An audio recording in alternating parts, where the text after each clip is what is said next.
Me and a childhood friend of mine, I'll call him Ethan, were out in the forests of Maine on a short camping trip. We both were fairly experienced. However, this was Ethan's first time going to this spot.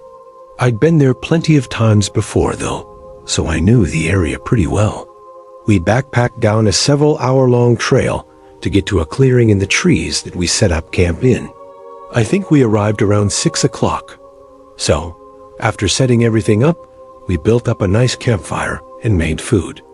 Then, cracked open a few beers and talked around the fire as the sun set around us. It was a chill, enjoyable night.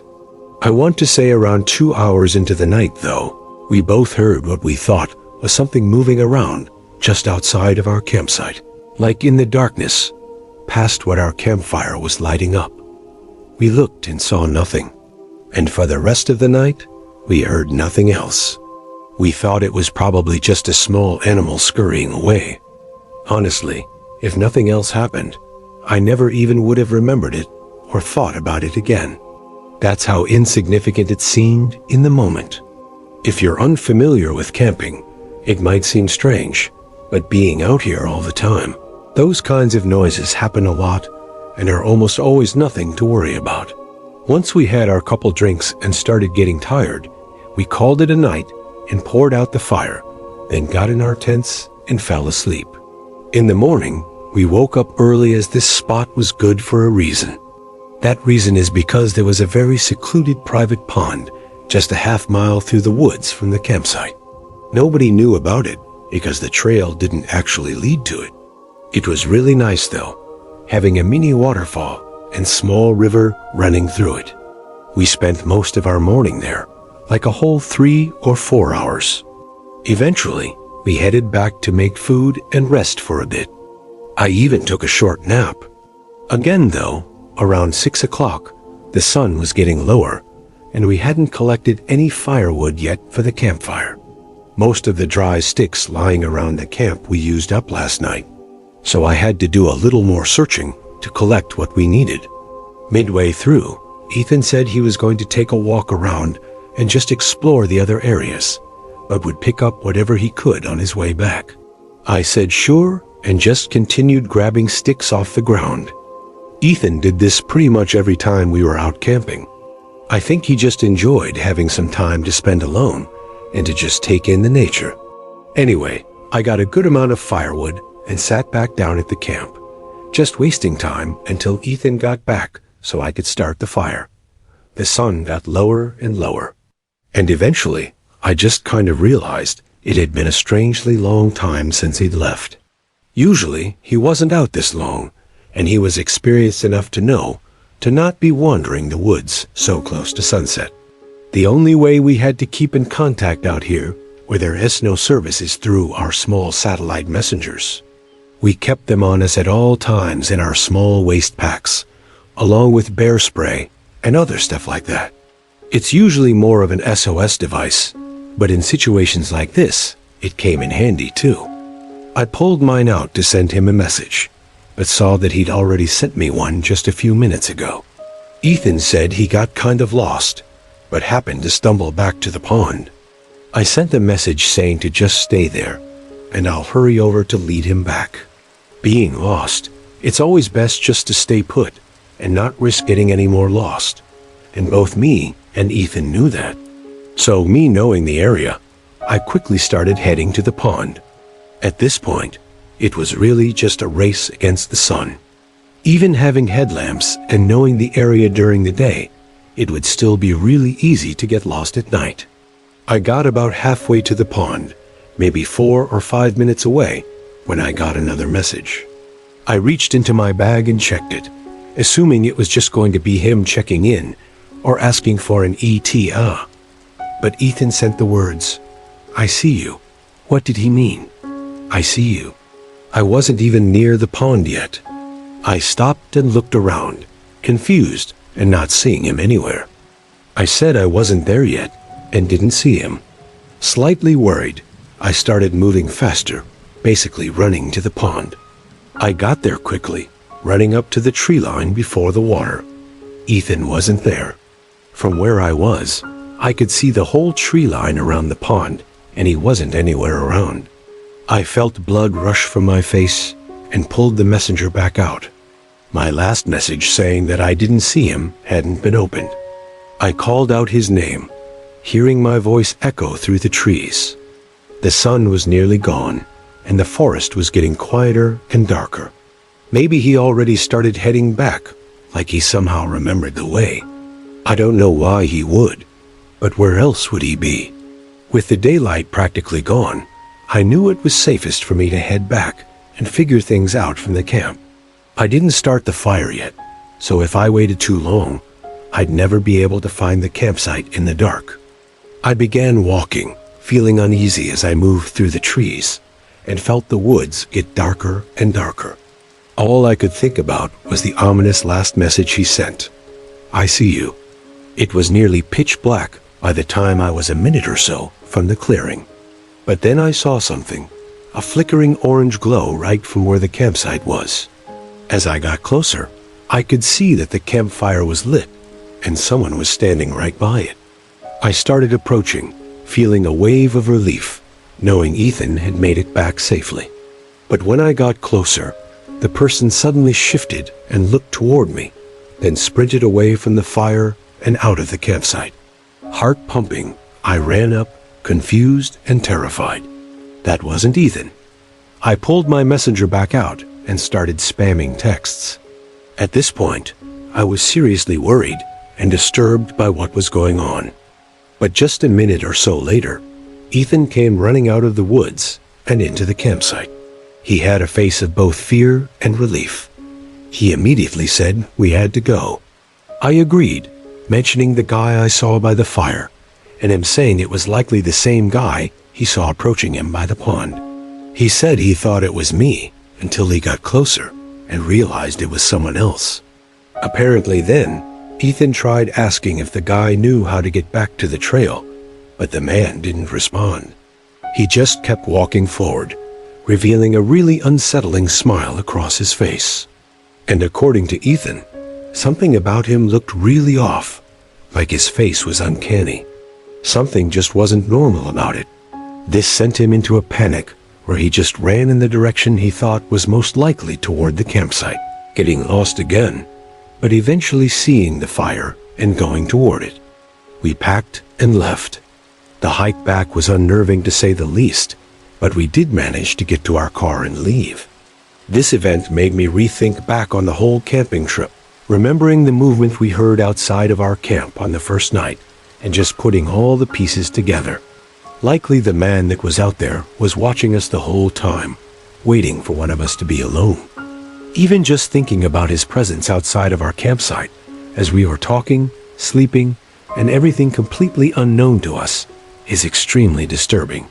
We still talk about that camping trip every now and again, but never plan to go back to those woods.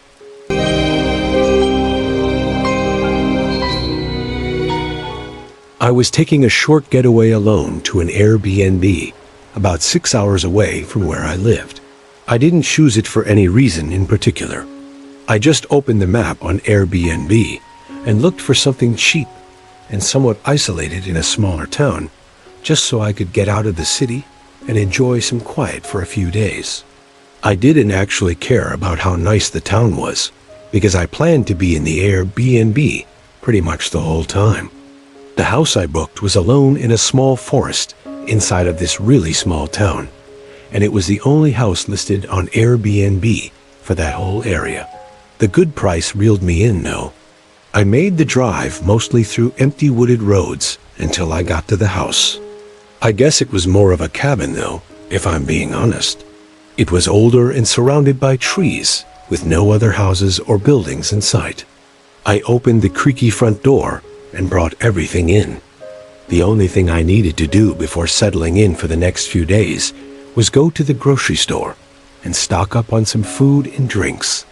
I drove into town. It was mid-afternoon, but there were almost no other cars or people out. Maybe it was just because I was from the city, but even for a small town like this, it felt like I was driving through a ghost town. And when I walked through the grocery store, it was just as empty. The few people I did pass by, though, gave me a strange, cold look, following me with their eyes as I passed by them. It almost felt like they all somehow knew that I wasn't from here, and they didn't like it. It was really weird. I got what I needed and headed back to the cabin. By then, I think I'd mostly decided that I was just being paranoid over nothing. There's no way those people actually cared who I was. I was just some random person in a grocery store. I shook it off and felt better knowing I wasn't going into town for the rest of the trip anyway. I unpacked and watched TV in the living room. That whole night and the next day was nice and quiet. That following night, though, it was pouring outside. A storm had rolled in and didn't seem like it was going to stop or slow down anytime soon. I was cozied up inside, of course, laying on the couch, half asleep, when there was a knock at the door to the cabin. I shot up and looked at the door. There's no way someone was outside the house in the middle of this storm. I checked my phone and saw no texts or anything from the Airbnb host. It was also just that one knock at the door. After maybe 30 seconds, I got up and walked over. When I looked out, I didn't see anyone, although it was really dark and there was no porch light. So, without opening the door, I couldn't make out all that much. As the minutes passed, my mind stumbled to every possibility that wasn't someone knocking at the door. Like maybe the storm blowing something over, or even me dreaming it while being half asleep. I think I really just didn't want to believe someone was out there, because I knew how unsettling that would be. I laid back down on the couch and had the TV on, sort of paying half attention, and just laying there. A decent amount of time went by. I wasn't keeping track, but if I had to guess, I'd say about an hour. The TV was fairly quiet, but the storm was still going on. Between those sounds, though, there was a sudden cough behind me, like a man quickly coughing and trying to cover the sound. I jolted my head back and looked, immediately seeing something move away from the outside of the window. I'd only caught a split second of it, not enough to even make out if it was a reflection or a figure, but obviously hearing the cough gave it away. Someone was outside the Airbnb. I knew they had to have been watching into the cabin through that window, which instantly sent chills through me. I grabbed my phone and dialed 911, telling them I think I was being stalked and that someone was creeping around outside. The storm was too loud for me to hear any footsteps, so I had no idea if they ran away or were still around out there. I was relieved when a police officer showed up only 3 minutes later. I opened the door and started explaining what was going on, but the officer was visibly unbothered by anything. When I finished explaining, he just responded with, "That's it?" as if it was no big deal. The officer didn't take down any notes or anything. He had that same cold look as everyone else in the town. He almost seemed mad at me, like he was genuinely upset for making him come out into the storm to help me. He said he didn't see anyone when he pulled in, so if something actually happens, then to call. Before I could say anything else, he turned his back on me and drove away. I honestly couldn't believe it. That made me feel even less safe and even more disturbed by whatever the hell was going on in this town. This whole town had me on edge, and knowing something wasn't right, I decided to call it early and just get out of there. I locked the door and started rushing to pack my things. I was only able to get my backpack opened and begin stuffing clothes into it. So, like maybe 60 seconds went by after the officer left before heavy knocks slammed against the front door again. But this time, they didn't leave. They continued to bang on the door. I only checked out of the bedroom window, confirming the cop car was gone, so I knew this was whoever had been watching me. I hurried, packing everything I could in just 3 or 4 minutes. I thought about calling the cops again, but honestly, I felt like it would somehow only get me in trouble, or that the cop would somehow take the other guy's side, even if he did catch them. But then they suddenly stopped knocking. The storm felt like it got increasingly louder. I couldn't hear if they left or not, so I quietly walked up to the door and looked out. I saw nothing. No one was out there. I knew I needed to leave whenever I had the chance, so I had my backpack on and my car keys ready. I was at the door for about a minute or so before I just happened to glance back. And again, at that same window, I saw something move. I knew this was my only chance to make a run for it. I swung open the door and fled out of the cabin into the storm. My heart was racing, knowing the person was probably running around the house to get to me. I got in my car, turned it on, and pulled out of the driveway. With the heavy downpour, I couldn't even see more than 10 feet ahead, so I don't know if they had chased me or not. They could have even been right behind me, running up to the car as I pulled away, and I wouldn't have been able to see them. I drove down the forested driveway until I got to the road, then left town and drove all the way home without stopping. That was the most unsettling and creepy experience of my life.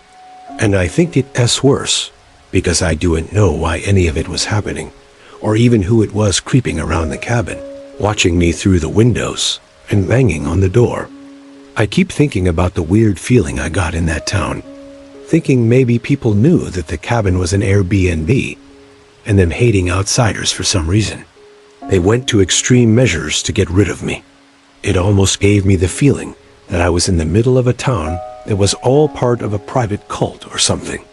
If I decided to stay that night, things might have escalated past the point of no return.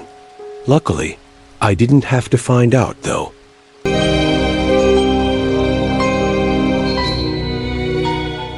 This was just 7 or 8 months ago. My friend Josh was a buddy of mine that I'd been close friends with since senior year of college, so about 3 years at the time. We were really close that last year of college, but due to jobs and everything after college, I ended up moving to a city about 3 hours away from him. We hadn't seen each other since then, so well over a year. But we remained in contact and still really good friends, constantly staying up late gaming together and texting during the days. You know, regular stuff like that. But on a Thursday, kind of out of the blue, he called me saying his girlfriend was gone for the weekend and asking if I wanted to hang out and spend the weekend at his place. Weirdly, on the call, he sounded like he just woke up or was really tired or something, but whatever. I had no plans that weekend and hadn't had a chance to see him for a long time, so I said I'd be there. I spent that night packing, and on Friday morning, I drove down there. The drive took up most of my day because I had to make a couple stops to pick up some drinks and whatnot. But at 4:30, I made it to his house. This place Josh and his girlfriend of 4 or 5 years had rushed to buy right out of college. They both already had jobs and everything, and the house was super cheap. Old for sure, but cheap nonetheless. It was kind of trashy and out in the middle of nowhere, 30 minutes from the college we went to. Not really in a neighborhood or anything. I went up and knocked on the door, then knocked again. I think I was waiting outside for a whole 5 minutes before he finally answered the door and invited me in. Immediately, I noticed how different he looked. He had this really tired expression covering his face. He usually had a ton of energy, so this was kind of strange. I thought maybe he was just having an off day or something, though. We hung out and played some Xbox for a bit and having a few drinks, mostly just catching up and hanging out like we used to. Still, Josh was noticeably a lot different than he was just a year ago, or even when we D-game online. In person, though, he acted like a completely different person altogether. Honestly, it kind of felt like he didn't even want to be hanging out with me again. I thought he had to have just been having an unusual day. I mean, we all have them. But as it got later and before drinking too much, I threw it out there that maybe we should just hit the hay early. Go to bed now so we could be re-energized for the whole day tomorrow. But through his droopy eyes and tired, gravelly voice, he said we should stay up tonight. It seemed like he was barely even able to stay awake. So this was getting really weird, and the more I said that we should just go to bed, the more pushy about it he got. I agreed to hang out for another 30-ish minutes, but during that time, it was really awkward. He was clearly too tired to even hold a conversation, so most of the time we were just sitting there in silence, occasionally sipping on our beverages. It honestly felt really uncomfortable, like I wasn't even sitting in the same room as one of my friends. I wondered how this was even the same friend I once knew and hung out with all the time, and why was he only acting like this in person? I tried asking what he'd been up to and how everything's been, but he avoided any questions like that. Eventually, I said I had to get some sleep, and even though he tried pushing me to stay up, I refused. I was pretty worried about him and a little creeped out, to be honest, but hoped things would be more normal tomorrow. I went into the spare bedroom to get ready for bed, but something was off about it. The whole room was empty. There was not a single thing in there, aside from the small bed against the wall. And just as strange, it looked brand new, like it was bought specifically for me coming over. By now, I was beginning to consider that I was overthinking everything. Still, I really just wanted to make sure Josh was okay. So, I sent a text to his girlfriend. Like I said, they'd been together for 5 years, and we all hung out together a few times during college, but I didn't really know her that well. I only waited a couple of minutes before she responded. All I'd said was that Josh was acting a little weird and seemed out of it. So I asked if she noticed anything recently as well, or if she might have known why he was like this right now. She said that they've been broken up and that she moved out 4 months ago and had no idea what I was talking about. What? I was actually in shock. Why did he lie about her just being gone for the weekend? And why did he have me come over so suddenly now and not months ago? Things weren't adding up. It still didn't explain why he was acting so strange, and only made me feel like I couldn't trust him even more, making the whole thing more unsettling. Not wanting to sleep without getting answers, I turned back toward the door to leave the room, but froze in place. I could see a shadow standing right behind the door. After a second, he moved away. I felt my heart start racing a bit as I moved closer to the door and listened, then opened it, stepping into the hallway and closing the door behind me. I saw the door to his bedroom was open, and I could hear him moving around in there. All the lights in the house were off now, but right away, I noticed something on the back side of the door that wasn't there before. It was a mount, like one side screwed into the wall and the other into the door. He had to have just done this, probably hand screwing it in as I was in the room trying to figure out what was going on. I didn't want to be inside that house with him for another second. I started quickly and quietly walking away. As I got into the living room, I couldn't help but notice that there was something on the kitchen counter. It was an open package for a deadbolt. One of those locks you'd put on a door that you can only access from one side.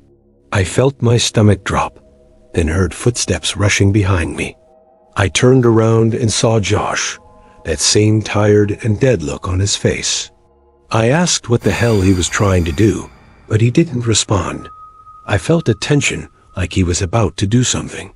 Before he could, I ran to the front door. He called out my name a couple times in that eerie, tired voice, but I kept going, getting in my car and leaving. I spent that whole drive thinking and decompressing on what just happened.